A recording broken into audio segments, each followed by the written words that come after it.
Allison from Learning at the Primary Pond. I'm a literacy specialist, and in this video, I'm going to talk about how to make more time for reading intervention.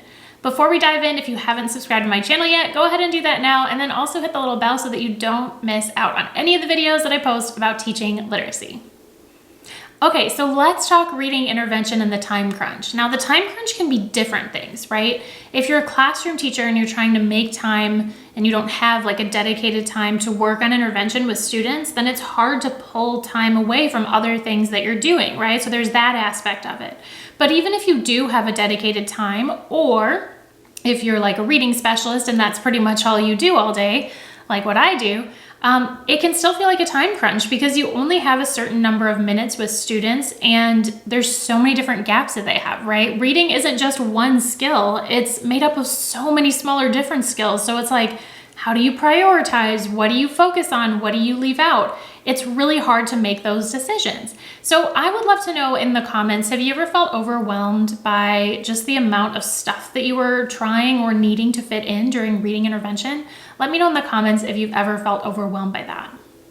We know this is an issue, but now let's talk about what to actually do about it to make it better. I do want to mention too that I have a whole in-depth podcast episode on this topic and it's free. So check out the caption for that link. If you're thinking, well, I didn't know she had a podcast. It's actually a private podcast. It's for my Reading Intervention Collaborative membership, but I decided to share this one episode with you for free because I feel like making time for reading intervention is just such an important topic that we need to talk about because our struggling readers need us, right? Okay, so first let's tackle the issue of what you're doing within that time, right? First of all, if you're teaching foundational skills, focus on a max of 3 of them. That's something that's research-based.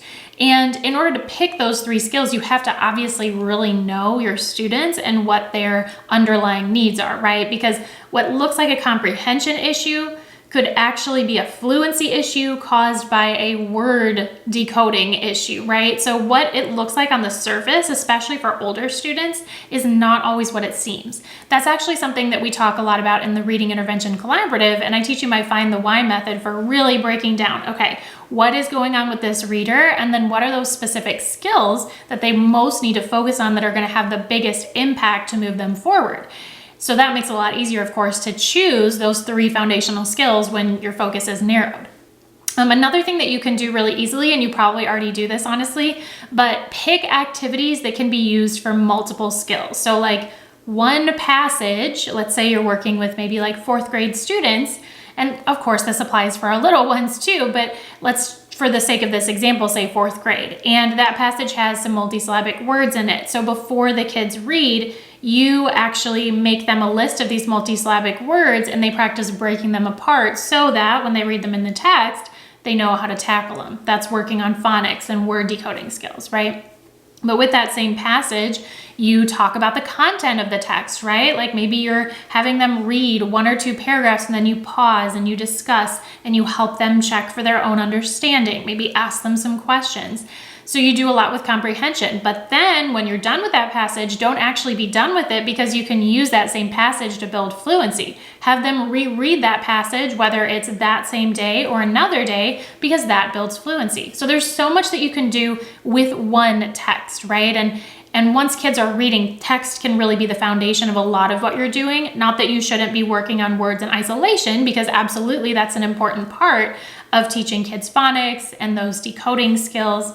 But one text can serve as the basis for a lot, and that can save you time because you're not switching between activities or texts quite as much. Some other things you can do during the lesson. Number 1, be really aware of your teacher talk and try to reduce it. I know that sometimes I'm guilty of repeating myself over and over or saying the same thing different ways, hoping that my kids will get it, but really I need to just say it once, say it clearly. Obviously, if they don't understand, clarify it, but I don't need to talk around and around. I need to make sure that I just get to the point, and that will help maximize the amount of time they have to work. Another thing I do is I get obsessive about organization. I've used different systems, right? So you ultimately have to find what works for you, but you also just have to be aware, okay, during my lesson, is it taking me a long time to get stuff out?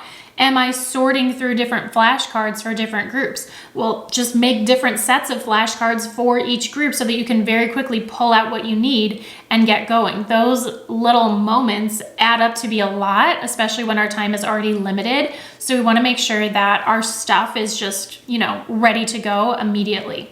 Another thing that will help is to have strong behavior management, because if you're trying to put out behavior fires while you're trying to do intervention, then obviously that's not going to work very well. So number one, of course, prioritize building relationships. See if you can maybe and this works for classroom teachers or reading specialists, choose one child for the week and really pay attention to them and make it a point to have conversations with them, ask them about their life outside of school and what they enjoy doing. Really make it an intentional point to build relationships with those kids, because that will help behavior-wise. And then just in your day-to-day, I like to have nonverbal signs, whether it's just as simple as right, or this, raise your hand. This is what I use with the littles, finger on your lips, quiet, raising our hands.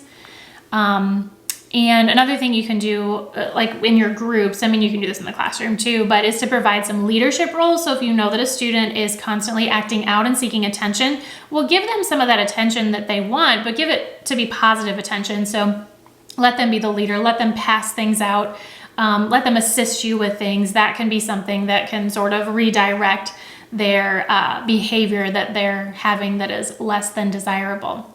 Okay, so that's behavior. And another thing to think about too, I should have said this first, but just keep things simple, right? Sometimes, and this just comes from us wanting to do the very best by our kids and make sure they have fun. But sometimes the simplest things are really the best. And sometimes we think we need to have all new activities, but the reality is that kids actually like consistency. And yeah, there's ways to keep it fresh. I have a whole caddy of different fun writing utensils that they get to use at different times. But a lot of the activities that I do with students are really the same over and over again.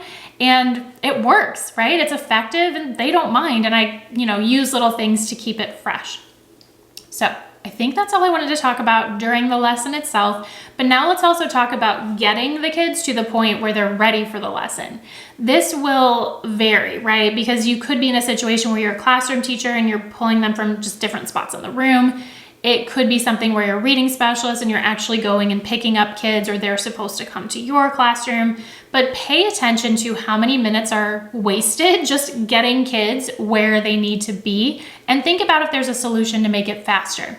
You could do something like, if you're a classroom teacher, you could time them and see if they could beat their time. Now that doesn't mean running, it just means when you give the signal, give a consistent signal every day, or however often you see them, that there's a certain amount of time, and let's see if we can beat that time before we safely arrive at the reading table, right? If you're a reading specialist, I've, had this different in different buildings, but if you go and gather students, make sure that their teacher has them waiting at the door, ready to go. If they're coming to you, make sure that they actually are coming to you and they're remembering. I know from being a classroom teacher, sometimes it's really hard to remember to send your kids on time, right? So if you're a classroom teacher, set a timer. If you're the reading specialist waiting, just make sure that the system that you have is working. And if it's really not working for them to come to your classroom at the correct time, then, work with the teacher and figure something out, because we just don't want to waste those minutes in transition, right? Or in transit from one place to another. In that free podcast episode, which again, the link for that is in the caption, I have some more ideas, including about how your own thoughts and thinking about time might be causing you more stress than is really needed.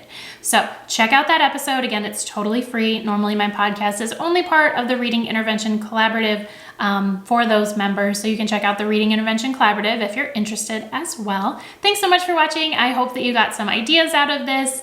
I'll see you in my next video. And before you leave, don't forget to hit the like button and subscribe.